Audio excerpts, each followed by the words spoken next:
अमावस्या और पूर्णिमा, दो बहनों की कहानी। पौराणिक कथाओं के अनुसार एक राजा था और एक रानी थी। उनकी दो लड़कियां और दो लड़के थे। एक लड़की का नाम पूर्णिमा और दूसरी लड़की का नाम अमावस्या था। पूर्णिमा घर का सारा काम करती, भगवान की पूजा पाठ करती और गाय की सेवा भी करती थी। लेकिन अमावस्या ना तो घर का काम करती और ना ही भगवान की पूजा पाठ करती थी।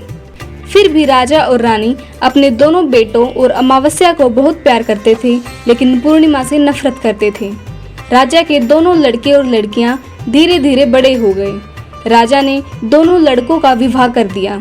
इसके बाद रानी ने कहा कि दोनों लड़कियां भी विवाह के योग्य हो गई हैं, तो इनके लिए भी कहीं पर जाकर रिश्ता तय करके विवाह करवा दो। लेकिन अमावस्या का विवाह किसी बड़े घर में करना और पूर्णिमा का किसी गरीब घर में करना, क्योंकि पूर्णिमा को घर का काम करना और भगवान की पूजा पाठ करना और गाय की सेवा करना यही सब पसंद है। अब रानी ने राजा को दोनों बहनों का रिश्ता तय करने के लिए भेजा, तो राजा अपने पड़ोसी राज्य के राजकुमार से अमावस्या की शादी का रिश्ता तय कर देते हैं और उसी गांव में एक गरीब लड़के से पूर्णिमा की शादी का रिश्ता तय कर देते हैं।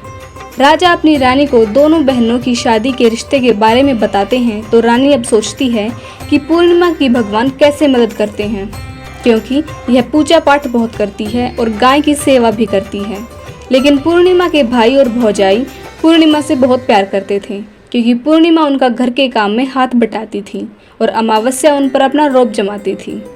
राजा इसके कुछ दिनों बाद ही उनका विवाह करवा देते हैं और जब राजा और रानी उन दोनों लड़कियों को विदाई देते हैं, तब अमावस्या को विदाई के समय बहुत सारा धन और दौलत देते हैं, लेकिन पूर्णिमा को कुछ भी नहीं देते। इसके बाद दोनों बहनें अपने अपने ससुराल चली गईं। अब एक दिन अमावस्या ने अपने घर पर शिव चर्चा रखी, जिसमें उसने पूरे गांव वालों को अपने घर बुलाया, लेकिन पूर्णिमा को नहीं बुलाया। जब गांव की औरतें अमावस्या के यहाँ जा रही थी, तो पूर्णिमा अपने दरवाजे के बाहर बैठी हुई थी। तो उन औरतों ने पूर्णिमा से कहा कि तुम्हारी बहन के यहाँ शिव चर्चा है, क्या तुम नहीं चलोगी? पूर्णिमा ने कहा, मुझे तो बुलाया ही नहीं है, मैं कैसे चल सकती हूँ? औरतों ने कहा, बुलाया नहीं है तो क्या हुआ, वहाँ तो भगवान शिव की चर्चा है, तुम चलो हमारे साथ। पूर्णिमा उन औरतों की बात मानकर चली गई। लेकिन जब अमावस्या की नज़र पूर्णिमा पर पड़ी, तो अमावस्या ने गुस्से में आकर पूर्णिमा से कहा कि तू यहाँ कैसे चली आई, मैंने तो तुझे नहीं बुलाया। खैर कोई बात नहीं, अब तुम आ ही गई हो तो चुपचाप बैठे रहना और इधर उधर मत घूमना। इस तरह से अमावस्या ने पूर्णिमा की गरीबी का मजाक उड़ाया। अमावस्या की यह बात सुनकर पूर्णिमा की आंखों से आंसुओं की धारा बहने लगी और भगवान शिव से हाथ जोड़कर पूर्णिमा मन ही मन विनती करने लगी, हे भगवान, क्या पूजा पाठ करना, घर का काम करना और गौ सेवा करना यह सब गलत है? आखिर मेरा कसूर क्या है? आप कब कृपा करेंगे मुझ पर? पूर्णिमा बारंबार भगवान से यही कहती रहती। जितने में शिव चर्चा पूरी हुई। अब अमावस्या भगवान का प्रसाद बांटने लगी, तो उसने सबको भगवान का प्रसाद दिया, लेकिन पूर्णिमा को नहीं दिया। पूर्णिमा बिना प्रसाद के ही घर लौटने लगी, तो रास्ते में उसने सोचा कि बच्चे प्रसाद मांगेंगे तो मैं उन्हें क्या कहूँगी। उसने सोचा कि मैं अपने मायके अपने भाई और भौजाई के यहाँ जाऊँगी और वहाँ से बच्चों के लिए कुछ लेकर आऊँगी। ऐसा सोचते हुए वह अपने घर आ गई और उसने अपने पति और बच्चों से कहा कि मैं अपने मायके जा रही हूँ। उन्होंने कहा ठीक है, और पूर्णिमा अपने मायके के लिए रवाना हो गई। चलते चलते एक चबूतरा आया, जिस पर तुलसी का पौधा लगा हुआ था और उस चबूतरे पर एक बूढ़ी औरत बैठी हुई थी। वह कोई और नहीं, साक्षात तुलसी माँ थी। उस बूढ़ी औरत ने पूर्णिमा से कहा, बेटी तुम कौन हो, कहाँ जा रही हो? तो पूर्णिमा ने अपना परिचय दिया। तो उस बूढ़ी औरत ने पूर्णिमा से कहा, यह तुलसी का पौधा सूख रहा है, इसमें पानी डाल दो और इस चबूतरे की साफ सफाई कर दो, जिससे मुझे थोड़ी ठंडक मिलेगी। पूर्णिमा ने कहा, ठीक है माँ जी। उसने तुलसी में पानी डाला, चबूतरे की साफ सफाई की और बूढ़ी औरत को भी नहला दिया और उसके पैर भी दबाए। उसने कहा, और क्या काम है माँ जी? तो बूढ़ी औरत ने कहा, कुछ नहीं, अब तुम जाओ और वापस आते समय मुझसे मिलकर जाना। पूर्णिमा ने कहा, ठीक है माँ जी, और वह वहाँ से रवाना हो गई। चलते चलते आगे एक शिव मंदिर आया। वहाँ पर भी एक बूढ़े बाबा मिले, जो चबूतरे पर बैठे हुए थे। वह कोई और नहीं पर साक्षात भगवान महादेव थे। उन्होंने पूर्णिमा से कहा, बेटी तुम कौन हो और कहाँ जा रही हो? पूर्णिमा ने अपना परिचय दिया और फिर उस बूढ़े बाबा ने पूर्णिमा से कहा, इस चबूतरे और मंदिर की साफ सफाई कर दो बेटी। पूर्णिमा ने कहा ठीक है बाबा, और उसने चबूतरे और मंदिर की साफ सफाई की, नहलाया और कहा क्या काम है बाबा। उस बूढ़े बाबा ने कहा और कुछ काम नहीं है बेटी, तुम जाओ और वापस आते समय मुझसे मिलकर जाना। पूर्णिमा ने कहा ठीक है बाबा, और वहाँ से रवाना हो गई। और आगे चलते चलते काली माँ का मंदिर मिला। वहाँ भी एक बूढ़ी औरत चबूतरे बैठी थी। उस बूढ़ी औरत ने पूर्णिमा से कहा तुम कौन हो बेटी और कहाँ जा रही हो। पूर्णिमा ने अपना परिचय दिया। तब उस बूढ़ी औरत ने कहा बेटी, यहाँ सब पूजा पाठ करने तो आते हैं, लेकिन मंदिर की साफ सफाई कोई नहीं करता, इसीलिए इस चबूतरे और मंदिर की साफ सफाई कर दो। पूर्णिमा ने कहा ठीक है माँ जी। तब पूर्णिमा ने मंदिर और चबूतरे की साफ सफाई की और पूजा पाठ किया और माता का श्रृंगार किया और उस बूढ़ी औरत को नहला दिया और बूढ़ी औरत के पैर भी दबाए। पूर्णिमा ने कहा और क्या काम है माँ जी। तब उस औरत ने कहा कुछ नहीं, अब तुम जाओ और वापस आते समय मुझसे मिलकर जाना।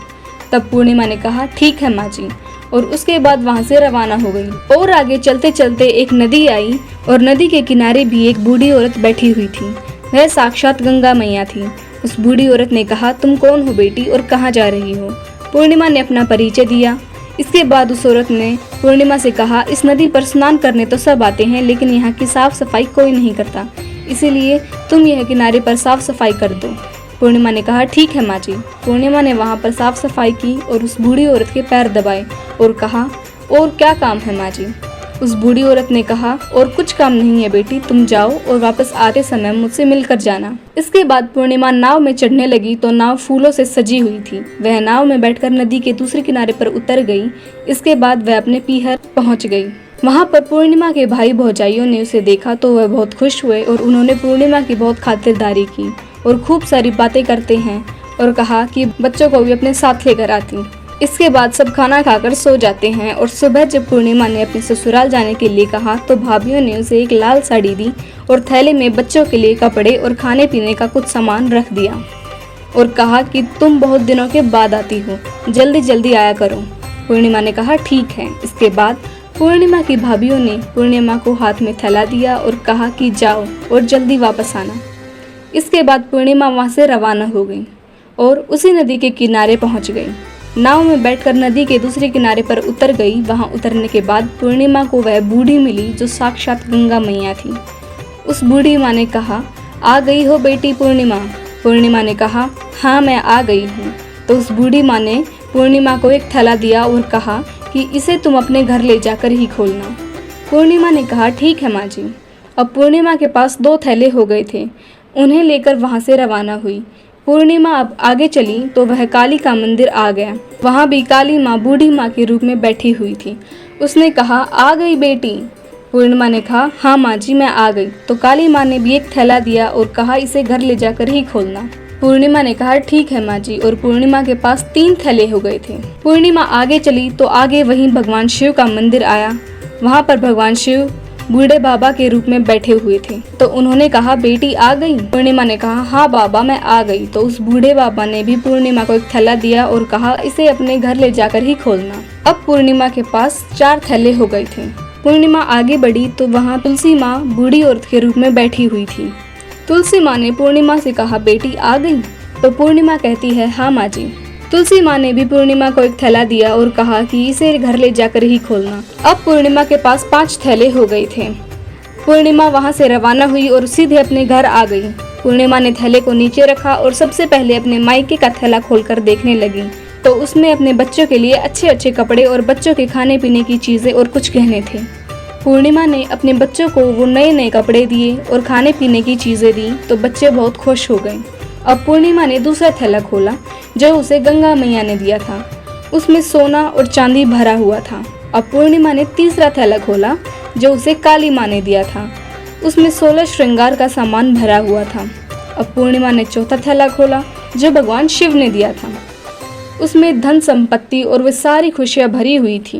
पूर्णिमा ने 5वां थैला खोला जो उसे तुलसी माँ ने दिया था तो उसमें चावल, दाल और 7 प्रकार का धान भरा हुआ था। अब पूर्णिमा के घर में किसी भी चीज़ की कमी नहीं थी और उसका घर धन धान्य से परिपूर्ण हो गया था। अब पूर्णिमा और उसका परिवार खुशी खुशी रहने लगा। अब पूर्णिमा के मन में विचार आया कि क्यों न मैं भी अपने घर में शिव चर्चा कराऊं और शिव चर्चा का कार्यक्रम रखा। पूर्णिमा ने गांव में सभी को बुलाया और अपनी बहन के घर भी गई अपनी बहन को बुलाने के लिए। अब अमावस्या अपनी बहन के घर शिव चर्चा में आई तो उसने देखा कि पूर्णिमा के घर में किसी भी चीज की कमी नहीं है। इतनी धन दौलत देखकर अमावस्या आश्चर्यचकित रह गई और उसने पूर्णिमा से कहा कि तुम्हारे घर में इतनी धन दौलत कैसे आई। पूर्णिमा ने कहा, देखो बहन, तुमने शिव चर्चा रखी और तुमने मुझे नहीं बुलाया, तो मैं भी बिन बुलाए तुम्हारे घर आई और तुमने भगवान का प्रसाद तक मुझे नहीं दिया। तुमने मेरी गरीबी का मजाक भी उड़ाया। उसके बाद जब मैं अपने घर आ रही थी तो रास्ते में मन में विचार आया कि घर पर बच्चे प्रसाद मांगेंगे तो उन्हें क्या कहूँगी। इसीलिए मैंने सोचा कि मैं अपने मायके जाऊंगी और अपने मायके चली गई और जो कुछ भी घटना हुई वह सब अमावस्या को बता दी। तब अमावस्या ने पूर्णिमा से कहा कि तुम भी मुझे प्रसाद मत दो, मुझे डांटो। लेकिन पूर्णिमा ने कहा कि यह तो भगवान का प्रसाद है, मैं तो सबको दूंगी और तुम्हें भी दूंगी। फिर भी अमावस्या ने प्रसाद नहीं लिया और वहाँ सीधे अपने घर चली गई। घर जाकर अपने बच्चों से कहकर वह अपने मायके जाने के लिए रवाना हो गई। चलते चलते रास्ते में वहीं तुलसी माँ मिली जो चबूतरे पर बूढ़ी माँ का रूप धारण किए बैठी थी। उस बूढ़ी माँ ने अमावस्या से कहा, बेटी तुम कौन हो और कहाँ जा रही हो? यह तुलसी का पौधा सूख रहा है, इसमें थोड़ा पानी डाल दो और इस चबूतरे की साफ सफाई कर दो। पर अमावस्या ने कहा, ए बुढ़िया, तुझे दिखाई नहीं देता? मैंने कितनी महंगी साड़ी पहनी हुई है, यह गंदी हो जाएगी। ऐसा कहकर वहाँ से चली गई। अमावस्या ने ऐसे ही भगवान शिव, माँ काली और गंगा मैया से बुरी तरह से बात करी और जब वह नदी पार करने के लिए नाव पर बैठी तो उस नाव में कांटे बिछे हुए थे। वह दूसरे किनारे पर उतरकर अपने मायके चली गई। जब वहाँ उसके भौजाइयों ने देखा तो आपस में धीरे धीरे बोली, काम की ना काज की, 2.5 शेर अनाज की। यह बला कहाँ से आ गई? अब आ ही गई है तो ठीक है। पूर्णिमा तो अपने काम में हाथ बटाती थी, यह कोई काम तो करेगी नहीं। अब उन्होंने खाना बनाया और खाकर सो गई। अमावस्या सुबह उठी तो अपने भौजाइयों से कहा कि मैं अपने ससुराल जा रही हूँ। तो उन्होंने कहा, ठीक है जाओ। अमावस्या बोली, पूर्णिमा को तो तुमने एक थैला दिया था और मुझे कुछ नहीं दिया, क्यों भौजाई? भौजाइयों ने कहा कि तुम घर जाओ, थैला तुम्हारे घर पहुँच जाएगा। फिर वह वहाँ से रवाना हुई और नदी के किनारे आकर नाव में बैठकर दूसरे किनारे पर पहुंची। वहां गंगा मैया बूढ़ी माँ का रूप धारण करके बैठी हुई थी। बूढ़ी माँ ने कहा, आ गई हो बेटी? तो उन्होंने कहा, हाँ आ गई। अमावस्या ने कहा, तुमने पूर्णिमा को एक थैला दिया था और मुझे कुछ नहीं दोगी क्या? बूढ़ी माँ ने कहा, तुम अपने घर जाओ, थैला तुम्हारे घर पहुँच जाएगा। ऐसे ही माँ काली, भगवान शिव और तुलसी मैया ने कहा कि थैला तुम्हारे घर पहुँच जाएगा। इसी तरह जब अमावस्या अपने घर पहुंची तो उसके आंगन में 5 थैले रखे हुए थे। अमावस्या ने अपने मन में सोचा कि आज तो मैं निहाल हो गई। उसने जल्दी जल्दी सभी थैलों को खोला तो उसमें किसी में मिट्टी, तो किसी में पत्थर, तो किसी में कंकड़, किसी में भी कोयला और सांप बिच्छू भरे हुए थे।